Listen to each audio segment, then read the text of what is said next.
আজকে আমি সিলেট থেকে সুনামগঞ্জ যাচ্ছি, আর এটা হচ্ছে সুরমা নদী লামাকাজি। আর এখন যে সেতুটা আমরা পার হচ্ছি এটা তো দেখাই যাচ্ছে এম এ খান সেতু। এটা নিচ দিয়ে সুরমা নদী বয়ে গেছে। আর আজকে আগামীকালকে কিংবা তার পরদিন হচ্ছে ঈদ। তো ঈদের আমি ঠিক আগে যাচ্ছি বাড়িতে। এই হচ্ছে নদীর দুই পাশ। এই ব্রিজটা বেশ ভালো লাগে আমার, অনেক বছর ধরে এটা আছে এখানে, ছোটবেলা থেকে দেখে আসছি আমি ব্রিজটা এখানে। আর আমি চেষ্টা করব আজকে সুন্দর কিছু দৃশ্য তুলে ধরার। এই গাছগুলো আগে এত বেশি ছিল যে পুরো রাস্তাটাই ছায়া সুনিবিড় ছিল। এখন তো রোদের মধ্যে দেখা যাচ্ছে যে প্রচুর তাপদাহ, রাস্তার পিচ হচ্ছে ফেটে গেছে। এইরকম সময় মরিচিকা দেখা যায় রাস্তার মধ্যে মাঝে মাঝে, একটু উঁচু জায়গা থেকে নিচে নামলে। আমি সুরমা ব্রিজে এরকম দেখেছিলাম কয়েকবার। আবারও ছায়া সুনিবিড় গাছের নিচে তাপমাত্রা হচ্ছে, এই সব গাছের নিচে তাপমাত্রা অনেক কম বাইরের তুলনায়, অর্থাৎ খোলা রাস্তায় যেরকম তাপমাত্রা থাকে এখানে অনেকটাই কম। রোদ আছে আজকে, প্রচুর রোদ। এখন যেহেতু এপ্রিল মাস, কালবৈশাখী হওয়ার সম্ভাবনা থাকে প্রায় বিকেলেই, আর সকাল থেকে অনেক রোদ পড়ছে। আর আমি রওনা দিয়েছি 1:30 বা 40-এর দিকে। তো হচ্ছে আমার একটা সম্ভাবনা আছে বিকেলে ঝড়ের কবলে পড়ার। তারপর আমি আশা করছি ঝড় টর হবে না, হলে একটু পিছিয়ে যেতে হবে আর কি, আরো দেরিতে পৌঁছাবো বাড়িতে। এই যে গাছের ছায়ার মধ্য দিয়ে আমরা যাচ্ছি, প্রকৃতির মধ্য দিয়ে যেতে ভালো লাগে, খুবই ভালো লাগে। আমি জানি না, যখন রাস্তা যেহেতু বিবর্ধিত হচ্ছে, বড় করা হচ্ছে, রাস্তা প্রশস্ত হচ্ছে অনেক, এই গাছগুলা কাটা পড়ে যাবে কিনা। আশা করি কাটা পড়বে না। আমাদের উন্নয়ন প্রকল্পের সময় যে কাজটা করা হয়, সব সময় গাছগুলাকে কাটা হয়, কারণ গাছগুলোকে কেন জানি রাখা হয় না। কিন্তু এই গাছগুলো কাটা পড়লে রাস্তার সৌন্দর্য অনেকাংশেই নষ্ট হয়ে যাবে। অনেক গাছ ছিল, আরো কাটা হয়েছে অনেকগুলোই। কিন্তু এই গাছগুলো আসলে অনেক বছরে গাছগুলো এই অবস্থায় আসে। গাছ কাটা হয়ে গেলে আপনি যদি একটা গাছের বদলে আরো অনেকগুলো গাছ রোপণ করেন, এই পর্যায়ে আসতে অনেক বছর লেগে যায়। তো এটা হচ্ছে, গাছটা হচ্ছে সময় এবং হচ্ছে শ্রম, দুইটার হচ্ছে সম্মিলিত প্রয়াস। যেটা আমরা হুট করে একটা গাছ লাগালে এত বড় হয়ে যাবে না, অনেক বছর লাগবে। আর এই গাছটা যে বাঁচবে সেরকম কোনো কথা নেই। কাজে আমাদের সবসময় উচিত মহিরুহুর প্রতি সম্মান প্রদর্শন করার, মহিরুহুকে ভালোবাসার, মহিরুহুগুলোকে রক্ষা করার। সুনামগঞ্জ সড়ক বিভাগ আমাদেরকে স্বাগতম জানাচ্ছে। আচ্ছা, আমরা সুনামগঞ্জ 36 আরো 46 কিলোমিটার আছে। আরো একটা ব্রিজের বাঁকে আমরা আসছি। বাঁকগুলোতে আমি সাধারণত ভিডিও করে থাকি, বাঁকগুলো আমার ভালো লাগে। বাঁকে একটা বিশাল একটা ভিউ পাওয়া যায়। এই যে এখানে একটা গাছ আছে, শাখা প্রশাখা বিস্তৃত করে আছে। এই গাছগুলো হচ্ছে অনেক পাখির অভয়াশ্রম। একটা গাছ যখন কাটা হয়, অনেকগুলো পাখি তার বাড়ি হারা হয়। ওইখানে আরো একটা ব্রিজ দেখা যাচ্ছে অনেক দূরে। ওই ব্রিজের উৎস আমি জানি না, ওইটা সম্ভবত আগে এদিকে রাস্তা ছিল, খুব সম্ভবত।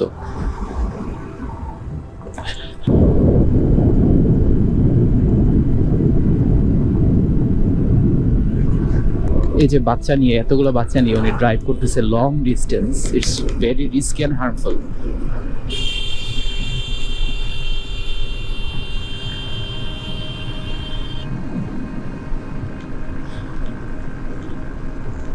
আমি আমার ছোট ভাইকে নিয়েই এত লং ডিস্টেন্স যাই না।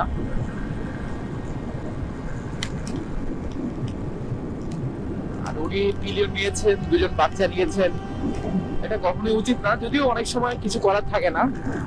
তবে এরকম থাকলে, যদি এরকম বাচ্চা থাকে সাথে, তাহলে অবশ্যই পাশ দিয়ে, অর্থাৎ রাস্তার পাশ দিয়ে স্লোলি চালানো উচিত। সুনামগঞ্জ আর মাত্র 14 কিলোমিটার। আর এখানে বিলবোর্ডে লিখে রাখা হয়েছে ডেকার হাওয়ার, বাট আমি জানি না ডেকার হাওয়ার কোত্থেকে আসছে। এটা আমি সবসময় জেনে আসছি দেখার হাওয়ার। কেক বা কারাই নামকরণ করেছে আমি জানি না যদিও ব্যাপারটা। বিশাল হাওর, বিশাল হাওর, বিশাল দেখার হাওর। অনেক দূরে কটেজ গাছ দেখা যাচ্ছে, আর দিগন্ত রেখায় ধুলি দেখা যাচ্ছে, ধূসরিত ধুলি। আর এই পাশে ছোট্ট একটা নদী বয়ে গেছে।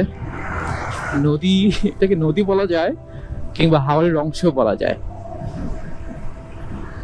আর ডান পাশে হচ্ছে আসল হাওরটা। গতবার যখন আমি ভিডিও করতে করতে এদিকে আসছিলাম তখন এই হাওরে হচ্ছে পানি ছিল। এই হচ্ছে দেখার হাওর।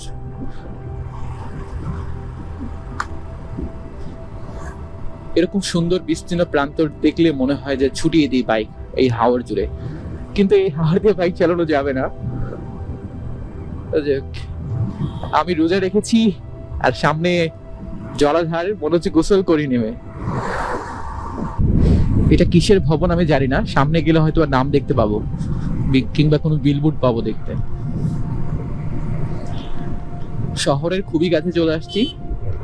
আচ্ছা, এখানে একটা জ্যাম লেগে আছে। আচ্ছা, জ্যামের মধ্যে আসলে ভিডিও করে লাভ নাই। এটা হচ্ছে বঙ্গবন্ধু মেডিকেল কলেজ ও হাসপাতাল। আচ্ছা, এটারই কনস্ট্রাকশন। এটা বিশাল স্থাপনা হচ্ছে এবং খুব দ্রুত হচ্ছে। আমি যখন সুনামগঞ্জ লাস্ট এসেছিলাম তখন এটার কাজ কেবল শুরু হয়েছিল, এখন প্রায় শেষের পথে। বাহ, ভালো লাগছে দেখে। সুনামগঞ্জের মতন একটা জায়গায় একটা মেডিকেল কলেজ, ভাবাই যায় না। একটা সময় ছিল আমরা কলেজ সুনামগঞ্জ পড়তাম না, আমরা কলেজের জন্য সিলেট বা ঢাকা চলে যেতাম। আমি নিজেও এই কাজটা করেছিলাম। এর কারণ ছিল শিক্ষকের স্বল্পতা ছিল। ভাবা যায় সে সুনামগঞ্জ এখন কিভাবে ঘুরে দাঁড়াচ্ছে। এখানে একটা মেডিকেল কলেজ আছে, বিশ্ববিদ্যালয় হয়ে গেছে, একটা নার্সিং কলেজ আছে, আরো কি কি জানি হচ্ছে। যাক, বাংলাদেশ ঘুরে দাঁড়াচ্ছে, এগিয়ে যাচ্ছে। সেই সাথে তাল মিলিয়ে আমাদের এই সুনামগঞ্জ, এই মফস্বল শহরটাও এগিয়ে যাচ্ছে। আচ্ছা, বাচ্চারা এখানে গোসল করছে, বা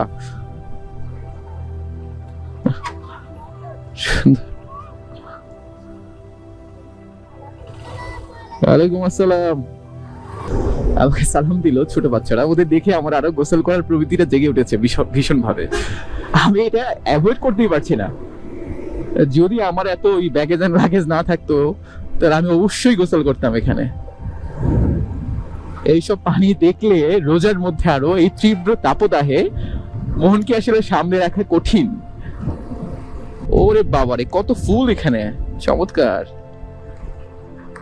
বাহ, প্রচুর ফুল।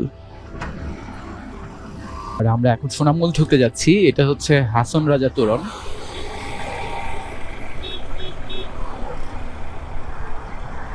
দুইটা বেহালার শেপে করা এই হাসন রাজা তোরণ।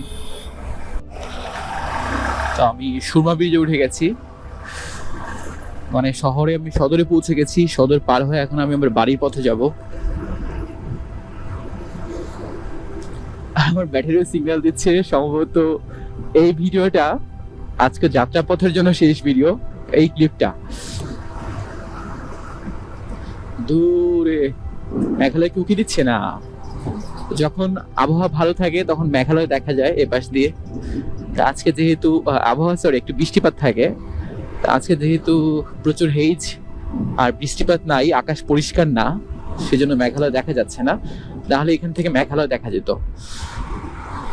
ফাইনালি আমি আমার ভিডিওর সময় পৌঁছে গেছি। এই হচ্ছে মেঘালয়।